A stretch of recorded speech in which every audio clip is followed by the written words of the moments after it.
I'm here with my wife, Ronnie, and we're going to show you how to use the role play cards.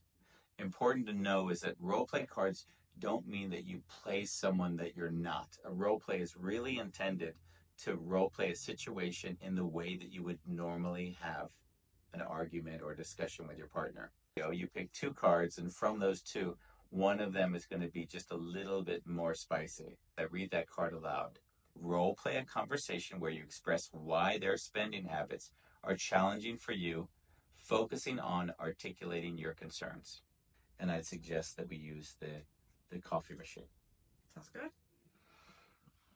So, baby, you know that I like coffee. I drink it every day. So, what's the issue with getting a coffee machine? We already have a coffee machine. So, what is the additional one for? Well, that is a tablet coffee machine, which is not nice at all. So, in the end, if I can get a coffee machine that grinds the beans, that makes good coffee, that gives me joy every day, then why wouldn't we just get it? So, if that's the case, why did we buy the capsule or the tablet coffee machine in the first place? That was not so long ago. I mean, I understand that, but we got that and we didn't know that we were going to get this. So I don't know why we got it. It's frivolous. If you get a new coffee machine, but the old one, maybe you can sell it or something. Okay. So we've concluded the role play, and now it's time to pull out our evaluation cards. Each one of us takes a moment to look through them and assess how did it feel. When we both make eye contact, we say, okay, 3, 2, 1. So we both answered the same. Could be better. So since we both answered the same, we'll take the role play card we had and we look on this and says could be better. So we put the card next to where it landed since we were both in agreement. An opportunity to discuss a little bit how the interaction went and what we think can be improved in our dynamics going forward. It felt like we had a conversation, we had a discussion, we ended the discussion, but we didn't get into the core of what is it that made you spend unnecessarily, in my view, and why you felt like you had to defend. So it felt like more an argument. Okay, who won the argument? So we ended the conversation, but then what is it really?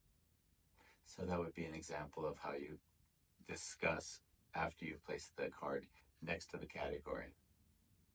But we didn't use the important tool, which was the dynamic shifter. So we're going to try once again to do the same dynamic, but this time using the dynamic shifter card. So I know you want me off my phone, but I've got work to do, and I can't just let people wait a half an hour because I'm having dinner. Well, we can have dinner in different time then. I mean, we can, but they might call then as well. I can't decide when the client calls, but when they call, it may be the only time I get to speak to them, and then during the day. So does it mean that we will never have our private time to have dinner together where it's just you and me?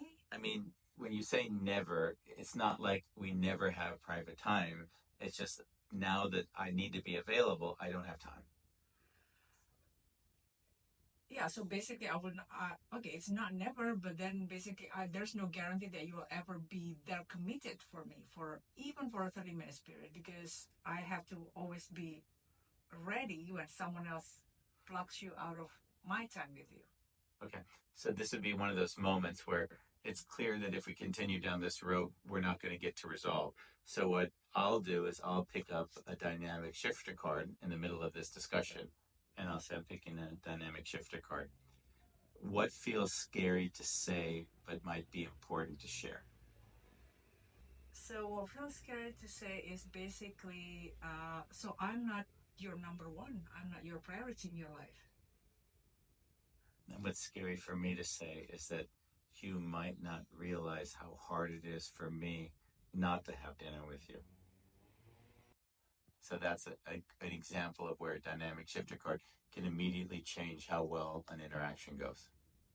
We have the final step in our actual round, which is to pick a reward card, and this is the way we get to reward ourselves. And I read this aloud. Share a quality in your partner that continues to surprise and delight you. And we'll leave that for offline.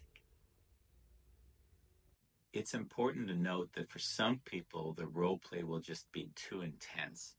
In that case, think of it as a discussion card.